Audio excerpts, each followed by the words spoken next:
देखिए दोस्तों, आज की वीडियो में काफ़ी महत्वपूर्ण टॉपिक पे अपन बात करने वाले। अगर बाय चांस आपने मान लीजिए मनी व्यू ऐप्स हो गया, ऑनलाइन ऐप्स जो कि एनबीएफसी कंपनी से जुड़ा हुआ होता है, ठीक है। साथ में आपने क्रेडिट बी से हो गया, ठीक है, नेवी हो गया, ठीक है। कई सारे जो भी ऑनलाइन ऐप्स होते हैं, डीएमआई फाइनेंस हो गया जो गूगल से जुड़े होता है, गूगल पे से, फोन पे से, कहीं से भी है। अगर आपने कोई भी लोन ले लिया है, जी हाँ, उसके बाद में आपने आधा लोन दे दिया या फिर आपने एक दो ईएमआई देने के बाद आपकी सिचुएशन खराब हो चुकी है और उसके बाद आपकी ईएमआई ड्यू पे ड्यू होती जा रही है और आप एक तरह से डिफॉल्टर हो चुके हैं। ऐसी कंडीशन में देखिए आपके पास क्या हो रहा है कि आज की डेट पे नोटिस आ रहे हैं, कोर्ट की तरफ से नोटिस भेज रहे हैं, व्हाट्सएप पे आपको ये नोटिस भेजते हैं, जी हाँ, कि भाई आपके खिलाफ कोर्ट में केस हो चुका है, आपका घर का सामान रिकवर होने वाला, पुलिस जेल में जाने वाले हो आप, ये वगैरह वगैरह सो बातें। तो आज पूरी डिटेल में बात करने वाले, कोई सा भी ऑनलाइन ऐप्स हो, लेकिन ज़्यादातर मनी व्यू वाले जो कि आर्बिट्रेशन का नोटिस ज़्यादातर डालते हैं, क्रेडिट बी वाले हो गए साथ में, और साथ में डीएमआई फाइनेंस वाले हो गए, ये जितने भी ऑनलाइन ऐप्स होते हैं उनके, नेवी वाले हो गए, बजाज वाले हो गए, कई सारे होते हैं, वो कहीं ना कहीं से आर्बिट्रेशन का गलत यूज कर रहे हैं आज की डेट में, जी हाँ। तो उस कंडीशन में हम आपको डिटेल में बताने वाले हैं, वीडियो के अंत जरूर देख लेना। तो चलिए दोस्तों, नो टाइम पास नो बकवास, सीधा करते हैं काम की बात। मैं हूँ हंस। सेकंड बात दोस्तों, कमेंट में नंबर ना छोड़े अगर आप मुझसे ही बात करना चाहते हो, किसी भी केस से रिलेटेड या कोई भी आपके लीगल नोटिस आता है कि फेक है या जुन्यून है, किसी भी रिलेटेड आप बात करोगे, साइड में व्हाट्सएप नंबर लिखे रहते हैं, अपॉइंटमेंट बुक करके आप बात कर सकते हैं। देखिए दोस्तों, होता क्या है, जब भी आप एनबीएफसी कंपनी से लोन लेते हो, जी हाँ, जब आपका सिविल अच्छा खासा रहता है तो उस सिचुएशन में भैया आपको लोन सभी प्रोवाइड करा देते हैं। क्यों? क्योंकि ये अनसिक्योर लोन होते हैं, जितने भी अनसिक्योर ऑनलाइन लोन होते हैं वो पूरे आपके सिविल पे डिपेंड करता है। अगर आपका सिविल अच्छा है तो आपको ये लोन टॉकअप दे दिया जाता है, जी हाँ, आप आसानी से ले भी लेते हो, इंटरेस्ट इनका हाई भी रहता है, लेकिन फिर भी नीड होती है, जरूरत होती है तो उस सिचुएशन आप ले लेते हो। लेकिन बाद में आपकी सिचुएशन बिगड़ती जाती है तो ऐसी कंडीशन में आपको उनके ईएमआई पे नहीं कर पाते हो। अब ऐसी सिचुएशन में आप क्या कर सकते हो भाई, आपको क्या कि एक ईएमआई आ गई, आपको कॉलिंग पे कॉल आएंगे, दो ईएमआई आ गई, डिफॉल्ट हो गए, तो फिर आपको साथ ज़्यादा कॉल आने लग जाएंगे, तीसरी ईएमआई ड्यू होने लगी, मतलब आपका एनपी अकाउंट होने से बचाने की कोशिश करते हैं और आपको फिर थ्रेट देना स्टार्ट कर देते हैं, लीगल डिमांड नोटिस भेजने लग जाते हैं,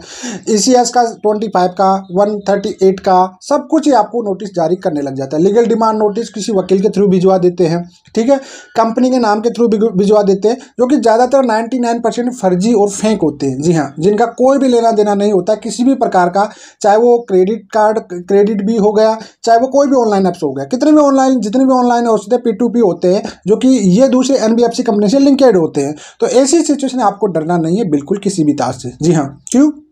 क्योंकि देखिए आपका ये अनसिक्योर लोन है, इस पे किसी भी प्रकार का आपके ऊपर कोई भी केस नहीं बनने वाला, कोई भी मुकदमा नहीं बनने वाला। कारण है क्योंकि आपके सिविल को देखते हुए आपने ये लोन दिया था आपको, ये ठीक है।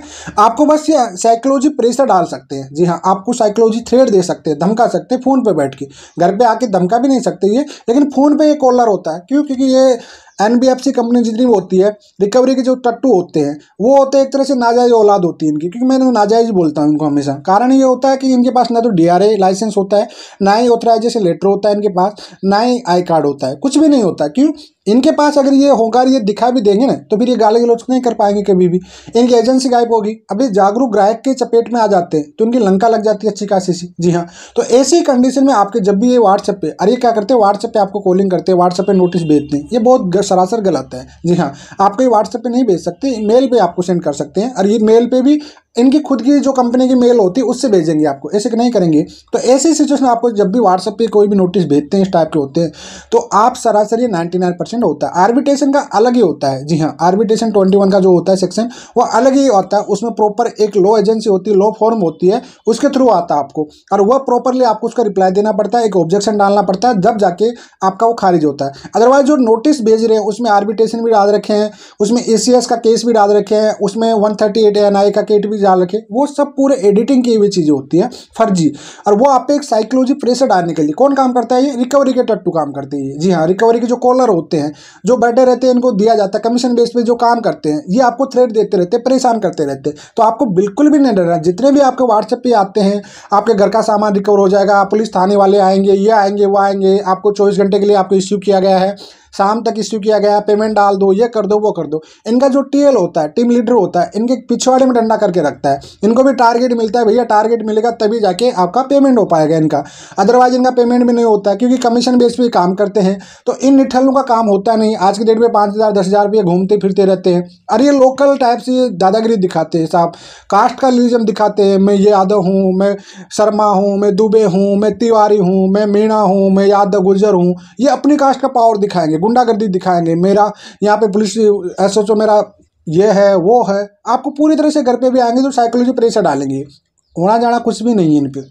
अगर आपने इनका एक वीडियो बना लिया अच्छा खासा और इनकी लंका लगा दी तो होना जाना नहीं है। ज़्यादातर आज की वीडियो में इस टॉपिक पे बात कर रहा हूँ, जो ऑनलाइन आपको थ्रेड देते हैं, लीगल नोटिस आते हैं, इस टाइप के आते हैं, पूरे फ्रॉड होते हैं। जी हाँ, जेन्युइन आर्बिट्रेशन आता है, वो एक लॉ फॉर्म से आता है आपको, और जो लीगल डिमांड नोटिस आते हैं इस टाइप के आते हैं, वो पूरी तरह से सरासर गलत होते हैं, पूरी तरह से फर्जी होते हैं। फिर भी अगर आपको ऐसा डर लगता है तो मेरे व्हाट्सएप नंबर होते हैं, वहाँ पर आप अपॉइंटमेंट लेके कभी भी आपको थ्रेड दे रहे हैं, ज़्यादा डरा धमका रहे हैं या इस टाइप के बार बार नोटिस आ रहे हैं, तो एक बार वेरीफाई जरूर करा लीजिए। आपको ज़्यादा साइकोलॉजी प्रेशर लेने जरूरत है नहीं। देखिए, पैसा होता है तो दे दीजिए, अपना सिविल खराब मत करिए, सबसे अच्छा। लेकिन जब आपके पास पैसा है ही नहीं है तो फिर कहां से करोगे? पैसा चुकाने के लिए कर्जा मत करिए, क्योंकि पहले से ही आप ऑलरेडी से कर्जे में झुके हुए हो, तो अब और दोबारा कर्जा मत करिए। तो ऐसी सिचुएशन जब भी आपके साथ ही थ्रेट देते हैं, कुछ नहीं करेंगे आपको, ये एनपीए होंगे तब तक आपको 3 EMI पे करेंगे और उसके बाद में राइट ऑफ होंगे, वहां तक परेशान करेंगे। उसके बाद ये कॉल वॉल नहीं आएंगे। अब कई लोगों के माइंड में सवाल आता है कि कॉल को बंद कर लें। बिल्कुल सॉर्ट आउट है, आपको कॉल बंद कर लीजिए। होम विजिट करेंगे तो बहुत तमीज के साथ होम विजिट करेंगे, आएंगे नहीं इतनी आसानी से। लेकिन अगर फिर भी कॉल पे आपको परेशान कर रहे हैं तो इनके लिमिट में आप फोन बंद कर लीजिए। कोई मतलब है ना, आपका किसी भी प्रकार का कोई केस नहीं बनने वाला कि आपके ऊपर ये केस कर देंगे, ये कर देंगे। इनकी औकात है नहीं केस करने की, क्योंकि ये केस करेंगे तो पहले सिविल का मामला है, सिविल पे देखे ना ही आपके कोई वहाँ पे सिक्योरिटी जमा है, कुछ भी नहीं है। तो ऐसी कंडीशन आपको डरना किसी भी प्रकार से नहीं है। तो उम्मीद करता हूँ जो डरते रहते हैं व्हाट्सएप पे इनको डिमांड नोटिस आते हैं वगैरह वगैरह जो चीज़ आती है, उनसे आपको अब बिल्कुल भी नहीं डरना। उम्मीद करता हूँ समझ में आ गया होगा। फिलहाल आज के लिए जय